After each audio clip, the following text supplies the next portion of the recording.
friends, and welcome to the ninth book of a series of unfortunate events. This one titled The Carnivorous Carnival.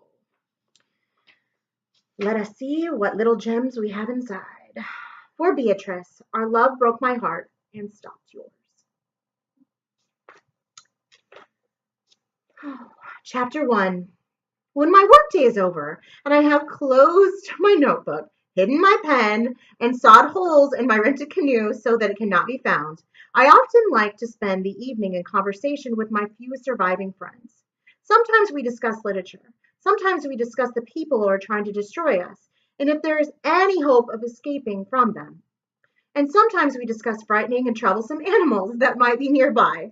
And this topic always leads to much disagreement over which part of the frightening and troublesome beast is the most frightening and troublesome. Some say the teeth of the beast because teeth are used for eating children and their parents and gnawing their bones. Dark, so dark. Okay. Some say the claws of the beast because claws are used for ripping things to shreds. And some say the hair of the beast because hair can make allergic people sneeze. But I always insist that the most frightening part of any beast is his belly. For the simple reason that if you are seeing the belly of the beast, it means you have already seen the teeth of the beast and the claws of the beast and even the hair of the beast. And now you are trapped and there is probably no hope for you. For this reason, the phrase in the belly of the beast has become an expression which means inside some terrible place with little chance of escaping safely. And it is not an expression one should look forward to using. I'm sorry to tell you that this book will use the expression the belly of the beast 3 times before it is over, not counting all the times I have already used the belly of the beast in order to warn you of all the times the belly of the beast will appear. 3 times over the course of this story, characters will be inside some terrible place with little chance of escaping safely. And for that reason, I would put this book down and escape safely yourself, because this woeful story is so very dark and wretched and damp that the experience of reading it will make you feel as if you are in the belly of the beast and that time doesn't count either. The Baudelaire orphans were in the belly of the beast, that is, in the dark and cramped trunk of a long black automobile. Unless you are a small, portable object, you probably prefer to sit in a seat when you are traveling by automobile, so you can lean back against the upholstery, look out the window at the scenery going by, and feel safe and secure with the seatbelt fastened low and tied across your lap. But the Baudelaires could not lean back, and their bodies were aching from squishing up against one another for several hours. They had no window to look out of, only a few bullet holes in the trunk made from some violent encounter I have not found the courage to research, and they felt anything but safe and secure as they thought about the other passengers in the car and tried to imagine where they were going. The driver of the automobile was a man named Count Olaf, a wicked person with one eyebrow instead of two, and a greedy desire for money instead of respect for other people. The Baudelaires had first met Count Olaf after receiving the news that their parents had been killed in a terrible fire, and had soon discovered he was only interested in the enormous fortune their mother and father had left behind. With unceasing determination, a phrase which here means no matter where the 3 children went, Count Olaf had pursued them, trying one dastardly technique after another to get his hands on their fortune. So far, he had been unsuccessful, although he'd had plenty of help from his girlfriend, Esme Squalor, an equally wicked, if more fashionable person, who was now sitting beside him in the front seat of the automobile. And an assortment of assistants, including a bald man with an enormous nose, 2 women who liked to wear white powder all over their faces, and a nasty man who had hooks instead of hands. All of these people were sitting in the back of the automobile, where the children could sometimes hear them speaking over the roar of the engine and the sounds of the road. One would think, with such a wretched crew as traveling companions, the Baudelaire siblings would have found some other way to travel, and rather than sneaking into the trunk, but the 3 children had been fleeing from circumstances even more frightening and dangerous than Olaf and his assistants, and there had been no time to be choosy. But as their journey wore on, Violet, Klaus, and Sunny grew more and more worried about their situation. The sunlight coming in through the bullet holes faded to evening, and the road beneath them turned bumpy and rough, and the Baudelaire orphans tried to imagine where it was they were going and what would happen when they got there. Are we there yet? The voice of the hook-handed man broke a long silence. I told you not to ask me that anymore, replied Olaf with a snarl. We'll get there when we get there, and that is that. Could we possibly make a short trip? Sorry, sorry. Short stop, asked one of the white-faced women. I noticed a sign for a rest station in a few miles. We don't have time to stop anywhere, Olaf said sharply. If we needed to use the bathroom, if you needed to use the bathroom, you should have gone before we left. But the hospital was on fire, the woman whined. Yes, let's stop, said the bald man. We haven't had anything to eat since lunch, and my stomach is grumbling. We can't stop, Esme said. There are no restaurants out here in the hinterlands. That are in. Oh no. Violet, who was the eldest of the Baudelaire, stretched to place her hand on Klaus's stiff shoulder and held her baby sister Sunny even tighter, as if to communicate with her siblings without speaking. Esme Squalor was constantly talking about whether or not things were in, a word she liked to use for stylish. But the children were more interested in overhearing where the car was taking them. The hinterlands were a vast and empty place very far from the very outskirts of the city, without even a small village for hundreds of miles. Long ago, the Baudelaire parents had promised they would bring their children there someday to see the famous hinterlands, now I'm saying it correctly, sunsets. Klaus, who was a voracious reader, had read descriptions of the sunsets that had made the whole family eager to go, and Violet, who had a real talent for inventing things, had even begun building a solar oven so the family could enjoy grilling cheese sandwiches as they watched the dark blue light spread eerily over the hinterlands. Cacti, while the sun slowly sank behind the distant and frosty Morton Mountains. Never did the three siblings imagine that they would visit the hinterlands by themselves, stuffed in the trunk of a car of a villain. Boss, are you sure it's safe to be way out here? Asked the hook-handed man. If the police come looking for us, there'll be no place to hide. We can always disguise ourselves again, the bald man said. Everything we need is in the trunk of the car. We don't need to hide, Olaf replied.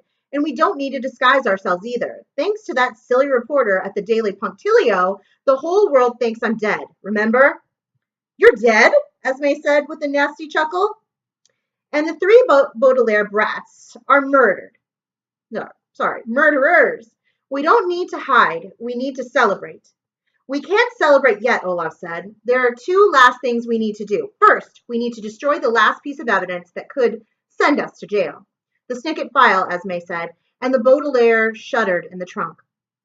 The three children had found one page of the Snicket file, which was now safe in Klaus's pocket. It was difficult to tell from only one page, but the Snicket file seemed to contain information about a survivor of a fire, and the Baudelaires were eager to find the remaining pages before Olaf did.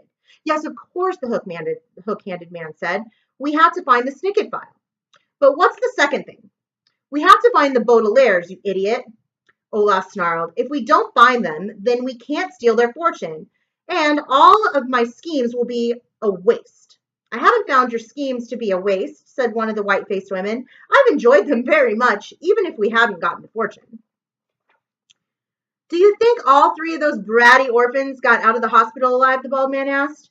Those children seem to have all the luck in the world, Count Olaf said, so they're all probably alive and well. But it would sure make things easier if one or two of them burned to a crisp. We only need one of them alive to get the fortune. I hope it's Sunny, the hook-handed man said.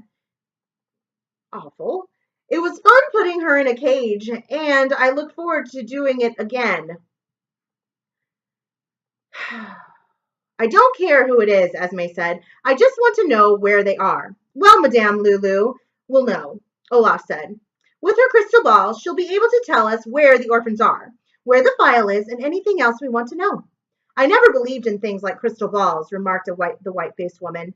But when this Madame Lulu started telling us telling you how to find the Baudelaires every time they escaped, I learned that fortune telling is real. Stick with me, Olaf said, and you'll learn lots of new things. Oh, here's the turn for Rarely Hidden Road. We're almost there. The car lurched to the left, and the Baudelaires lurched with it, rolling to the left-hand side of the trunk, along with the many items Olaf kept in his car to help with his dastardly plots. Violet tried not to cough as one of the fake beards tickled her throat. Klaus held his hand up to his face so that a sliding toolbox wouldn't break his glasses. And Sunny shut her mouth tightly so she wouldn't get one of Olaf's dirty undershirts tangled in her sharp teeth. Rarely ridden Ridden Road was even bumpier than the highway they had been traveling on, and the car made so much noise that the children could not hear any more of the conversation till Olaf pulled the automobile to a creepy stop. Not creepy stop, creaky stop. Are we there yet? The hook-handed man asked. Of course we're here, you fool, Olaf said. Look, there's the sign. Caligari Carnival. Caligari Carnival. Where's Madame Lulu? Asked the bald man. Where do you think? Esme asked, and everyone laughed. The door of the automobile opened with a scraping sound, and the car lurched again as everyone piled out. Should I get the wine out of the trunk, boss? The bald man asked. The Baudelaires froze. No, Count Olaf replied. Madame Lulu will have plenty of refreshments for us. The three children lay very still and listened as Olaf and his troop trudged away from the car. Their footsteps grew fainter and fainter until the siblings could hear nothing but the evening breeze as it whistled through the bullet holes, and at last it seemed safe for the Baudelaire orphans to speak to one another. What are you going to do? What are we going to do? Violet whispered, pushing the beard away from her. Meryl, Sunny said, like many people her age, the youngest Baudelaire, I keep wanting to say that wrong, sometimes used language that was difficult for some people to understand. But her siblings knew at once that she meant something like, we'd better get out of this trunk. As soon as possible, Klaus agreed. We don't know how soon Olaf and his troop will return. Violet, do you think you can invent something to get us out of here? It shouldn't be too hard, Violet said.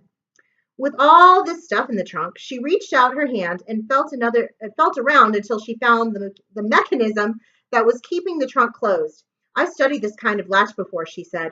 All I need to move is the loop of a strong twine.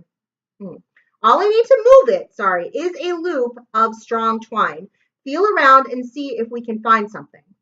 There's something wrapped around my left arm, Klaus said, squirming around. It feels like it might be part of a turban Olaf wore when he disguised himself as Coach Genghis.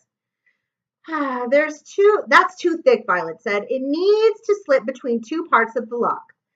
Sinja, Sunny said. That's my shoelace, Sunny, Klaus said. We'll save that as a last resort, Violet said. We can't have you tripping all over the place if we're going to escape. Wait, I think I found something underneath the spare tire. What is it? I don't know, Violet said. It feels like a skinny cord with something around the round and flat at the end. I bet it's a monocle, Klaus said. You know that funny eyepiece Olaf wore when he was pretending to be Gunther, the auctioneer? I think you're right, Violet said. Well, this monocle helped Olaf with his scheme, and now it's going to help us with ours. Sunny, try to move over a bit so I can see if this will work. Sunny squirmed over as far as she could, and Violet reached around her siblings and slipped the cord of Olaf's monocle around the lock of the trunk. The three children listened as Violet wiggled her invention around the latch, and after only a few seconds, they heard a quick click, and the door of the trunk swung open with a long, slow creak. As the cool air rushed in, the Baudelaire stayed absolutely still in case the noise of the trunk caught Olaf's attention. But apparently he and his assistants were too far away to hear, because after a few seconds the children could hear nothing but the chirping of the evening crickets and the faint barking of a dog. The Baudelaires looked at one another, squinting in the dim light, and without another word, Violet and Klaus climbed out of the trunk and then lifted their sister out into the night. The famous Hinterlands sunset was just ending, and everything the children saw was bathed in dark blue, as if Count Olaf had driven them into the depths of the ocean. there was a large wooden sign with the words Caligari Carnival printed in old-fashioned script, along with a faded painting of a lion chasing a frightened little boy. Behind the sign was a small booth advertising tickets for sale and a phone booth that gleamed in the blue light. Behind these two booths was an enormous roller coaster, a phrase which here means a series of small carts where people can sit and race up and down steep and frightening hills or tracks for no discernible reason. That's a reason. But it was clear, even in the fading light, that the roller coaster had not been used for quite some time because the tracks and cart were overgrown with ivy and other winding plants, which made the carnival attraction look as if it were about to sink into the earth. Past the roller coaster was a row of enormous tents, shivering in the evening breeze. The jellyfish and along like a jellyfish, sorry. And alongside each tent was a caravan, which is a wheeled carriage used as a home for people who travel frequently. The caravans and tents all had different designs painted on the sides, but the Baudelaires knew at once which caravan was Madame Lulu's because it was decorated with an enormous eye. The eye matched the one tattooed on Count Olaf's left ankle, the one the Baudelaires had seen many times in their lives, and it made them shiver to think they could not escape it even in the hinterlands. Now that we're out of that trunk, Klaus said, let's get out of the area. Olaf and his troop could get back any minute. But where are we going to go? Violet asked. We're in the hinterlands. Olaf's comrade said there was no place to hide. Well, we'll have to find one, Klaus said. It can't be safe to hang around any place where Count Olaf is welcome. Aye, Sonny agreed, pointing to Madame Lulu's caravan. But we can't go wandering around the countryside again, Violet said. The last time we did that, we ended up in even more trouble. Maybe we could call the police from the phone booth, Klaus said. Dragnet, Sonny said, which meant, but the police think we're murderers. I suppose we could try to reach Mr. Poe, Violet said. He didn't answer the telegram we sent him asking for help, but maybe we'll have better luck on the phone. The three siblings looked at one another without much hope. Mr. Poe was the vice president of orphan affairs at Mortuary Money Management, a large bank in the city, and part of his job was overseeing the Baudelaire's affairs after the fire. Mr. Poe was not a wicked person, but he had mistakenly placed them in the company of so much wickedness that he had been almost as wicked as an actual wicked person, and the children were not particularly eager to contact him again, even if it was all they could think of. It's probably a slim chance that he'll be of any help, Violet admitted, but what have we got to lose? Let's not think about that, Klaus replied and walked over to the phone booth. Maybe Mr. Poe will at least allow us to explain ourselves. There is, Sonny said, which meant something like, we'll need money to make a phone call. I don't have any, Klaus said, reaching into his pocket. Do you have any money, Violet? Violet shook her head. Let's call the operator and see if there's some way we can place a call without paying for it. Klaus nodded and opened the door of the booth so he and his sisters could crowd inside. Violet lifted the receiver and dialed O for operator, while Klaus lifted up Sonny so all three siblings could hear the conversation. Operator, said the operator. Good evening, Violet said. My siblings and I would like to place a call. Please deposit the proper amount of money, the operator said. We don't have the proper amount of money, Violet said. We don't have any money at all, but this is an emergency. There was a faint wheezing noise from the phone, and the Baudelaires realized that the operator was sighing. What is the exact nature of your emergency? Violet looked down at her siblings and saw the last of the sunset's blue light reflecting off Klaus's glasses and Sonny's teeth. As the dark closed around them, the nature of their emergency seemed so enormous that it would take the rest of the night to explain it to the telephone operator. And the eldest Baudelaire tried to figure out how she could summarize a word which here means tell their story in a way that would convince the operator to let them talk to Mr. Poe. Well, she began, my name is Violet Baudelaire, and I'm here with my brother Klaus and my sister Sonny. Our names might sound a bit familiar to you because the Daily Punctilio has recently published an article saying that we're Veronica, Clyde, and Susie Baudelaire, and that were murderers who killed Count Omar. But Count Omar is really Count Olaf, and he's not really dead. He faked his death by killing another person with the same tattoo and framed us for the murder. Recently, he destroyed a hospital while trying to capture us, but we managed to hide in the trunk of his car as he drove off with his comrades. Now we've gotten out of the trunk and we're trying to reach Mr. Poe so he can help us get a hold of the Snicket file, which we think might explain what the initials VFD stand for, and if one of our parents survived the fire after all. I know it's a very complicated story, and it may seem unbelievable to you, but we're all by ourselves in the hinterlands, and we don't know what else to do. The story was so terrible that Violet had cried a little while telling it, and she brushed a tear from her eye as she waited for the reply from the operator, but no voice came out of the phone. The three Baudelaires listened carefully, but all they could hear was the empty and distant sound of a telephone line. Hello? Violet said finally. The telephone said nothing. Hello? Violet said again. Hello, hello. The telephone did not answer. Hello, Violet said, as loud as she dared. I think we'd better hang up, Klaus said gently. But why isn't anyone answering? Violet cried. I don't know, Klaus said, but I don't think the operator will help us. Violet hung up the phone and opened the door of the booth. Now that the sun was down, the air was getting colder, and she shivered in the evening breeze. Who will help us? She asked. Who will take care of us? We'll have to take care of ourselves, Klaus said. Fry, Sonny said, which meant, but we're in real trouble now. We sure are, Violet agreed. We're in the middle of nowhere, with no place to hide, and the whole world thinks we're criminals. How do criminals take care of themselves out in the hinterlands? The Baudelaires, heard a burst of laughter, as if in reply. The laughter was quite faint, but in the still of the evening it made the children jump. Sonny pointed, and the children could see a light in one of the windows in Madame Lulu's caravan. Several shadows moved across the window, and the children could tell that Count Olaf and his troop were inside, chatting and laughing, while the Baudelaire orphans shivered outside in the gloom. Let's go see, Klaus said. Let's go find out how criminals take care of themselves. Oh, and that's the end of chapter 1. Good beginning. All right, next chapter very soon.